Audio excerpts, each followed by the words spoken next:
So hey guys, welcome back. This is Anmol Shukla and a very warm welcome to my YouTube channel History with me. In today's lecture, we are going to talk about the process of consumer satisfaction. So this is going to be a really very important lecture और इसको बहुत ही आसान शब्दों में कहीं ना कहीं हम समझने की कोशिश करेंगे. और आगे बढ़ने से पहले, if you're new to the channel, subscribe and hit the bell icon to get the daily updates and notifications. Also, if you haven't joined my Telegram group yet, you can join it. More than 1600 students have already joined.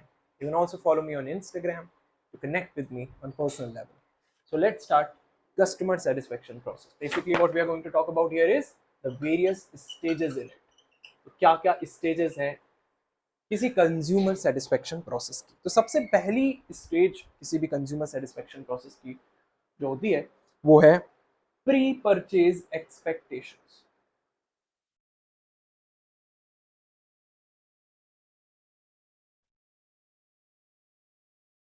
Pre purchase expectations हम सभी इस बात से relate कर सकते हैं. Being a consumer, हम किसी ना किसी प्रोडक्ट को कंज्यूम कर ही रहे हैं. आप भी किसी ना किसी प्रोडक्ट को कंज्यूम कर रहे हो, तो हम सभी कंज्यूमर हैं कहीं ना कहीं. जब हम किसी प्रोडक्ट को खरीद रहे होते हैं, खरीदने से पहले हमारी उसके लिए कुछ एक्सपेक्टेशंस होती हैं. वो एक्सपेक्टेशंस नीड्स और नीड्स से रिलेटेड हो सकती है, हमारे डिजायर्स से रिलेटेड हो सकती है. तो वो कहीं ना कहीं हमारी कुछ एक्सपेक्टेशंस होती हैं, सेट एक्सपेक्टेशंस जो हम दिमाग में लगा के चलते हैं कि भाई ये चीज़ें जो है कहीं ना कहीं हमारी सेटिस्फाई हो जाएंगी, या ये नीड मेरी सेटिस्फाई हो जाएगी, या इससे हमें ये कन्वीनियंस मिलने वाली है. So there are so the first stage of consumer satisfaction process is pre-purchase expectation. खरीदने से पहले जो हमारी set expectations है regarding that product, regarding that services, वही पहली stage है हमारी pre-purchase expectation. Then purchase decision.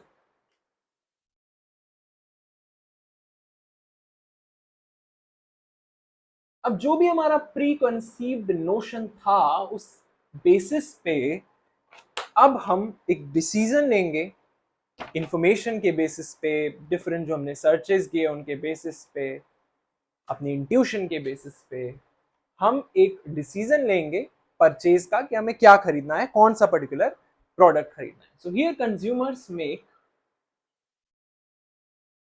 Second stage हो गई, consumers make a purchase decision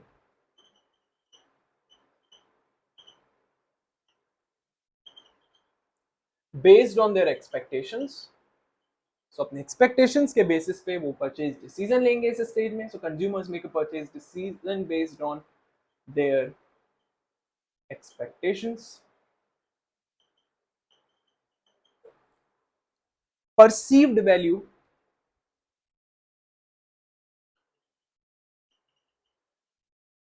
affordability, and factors such as product availability and convenience.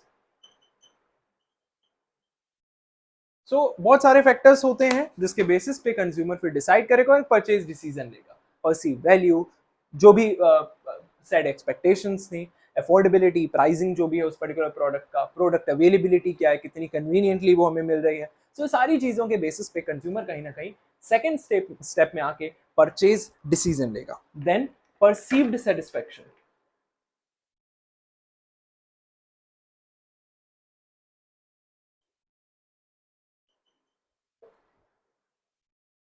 ना जब हम बात करते हैं थर्ड स्टेज परसीव्ड सेटिस्फेक्शन की, यहां पर जब उस कंज्यूमर ने, जब उस बंदे ने कहीं ना कहीं परचेज डिसीजन लिया, और उससे भी पहले जब उसने प्री परचेज अपनी एक्सपेक्टेशन सेट करी, तो अब क्योंकि उसने प्रोडक्ट को खरीद लिया, तो अब उन एक्सपेक्टेशंस के आधार पे, उन एक्सपेक्टेशंस के बेसिस पे उसे एक रियलिटी देखने को मिली. जब उसने एक्चुअली में प्रोडक्ट यूज किया तो उसे एक रियलिटी नजर आई. वो डिफरेंट हो सकती है एक्सपेक्टेशंस से, वो सेम हो सकती है व्हाट दैट पर्टिकुलर पर्सन जो उसने एक्सपेक्ट किया था उससे. सो डेफिनेटली वो रियलिटी सेम भी हो सकती है, डिफरेंट भी हो सकती है. वो सेटिस्फाई फील कर सकता है, वो डिससेटिस्फाई फील कर सकता है. वो सारी चीजें बात करते हैं हम चौथी स्टेज में, पोस्ट परचेज बिहेवियर.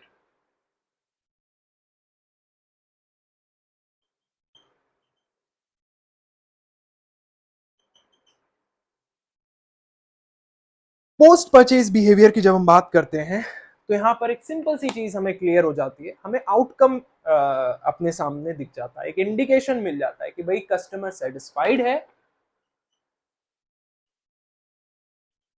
या वो डिससेटिस्फाइड है। और वो हमें पता ऐसे चलता है क्योंकि वो एक्सपेक्टेशन वर्सेस रियलिटी हो गया। तो कंज्यूमर खुश हो सकता है प्रोडक्ट से कि भाई जो उसने एक्सपेक्टेशन लगाई थी भाई वो प्रोडक्ट और सर्विस उसमें खरी उतर गया। I am very happy, I am feeling very content. So since I am happy I am satisfied, so definitely अब मैं दोबारा रिपीट परचेज करूंगा, ब्रांड लॉयल्टी क्रिएट होगी, गुडविल, वर्ड ऑफ माउथ, ये सारी चीजें आ गई। बट अगर वो सेटिस्फाई नहीं फील करेगा तो वो दूसरे ब्रांड पे चला जाएगा। सो ये कहीं ना कहीं ये स्टेज में आपको पता चल जाता है ये एक्सपेक्टेशंस और रियलिटी का आउटकम पोस्ट परचेज बिहेवियर से। There can be a customer who is satisfied, or they can be a dissatisfied customer as well. This then 1 2 3 4 in this feedback and improvement stage कहीं ना कहीं companies ये कोशिश करती हैं, firms ये कोशिश करती हैं कि वो कस्टमर से ये समझने की कोशिश करें और वो फीडबैक लेने की कोशिश करें कि कहाँ कहीं ना कहीं इंप्रूवमेंट की ज़रूरत है, कहाँ कमी हो गई है। सो वो सर्वेस कर सकते हैं, वो रिव्यूज़ कर सकते हैं, दूसरे चैनल्स के थ्रू वो कोशिश कर सकते हैं ये समझने की कि कंज्यूमर्स अगर खुश नहीं है तो वो कहाँ खुश नहीं है, कहाँ हमारा एरिया ऑफ इम्प्रूवमेंट हम इम्प्रूव कहाँ कर सकते हैं, ये सारी चीज़ें फीडबैक एंड इम्प्रूवमेंट में। तो आई होप आपको ये कुछ स्टेजेस इसकी समझ में आई होंगी, प्री परचेज एक्सपेक्टेशंस, फिर परचेज डिसीजन। तीसरी एक स्टेज कहीं ना कहीं किसी किसी बुक में आपको मिल जाएगी। वैसे तो आप ये भी याद रख सकते हो कि pre purchase expectation, purchase decision, फिर perceived satisfaction, then post purchase behaviour, then feedback and improvement. But किसी किसी बुक में परचेज डिसीजन के बाद आपको एक स्टेज देखने को मिल सकती है। ध्यान रखना मैं कहाँ बोल रहा हूँ, परचेज डिसीजन के बाद आपको देखने को मिल सकती है एक स्टेज जिसको हम बोलते हैं प्रोडक्ट और सर्विस एक्सपीरियंस,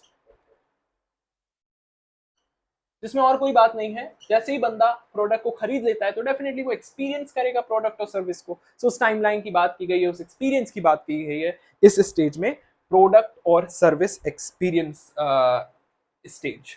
ठीक है, इसके बाद perceived satisfaction, then post purchase behaviour and then feedback and improvement. So I hope आपको ये लेक्चर समझ में आया होगा।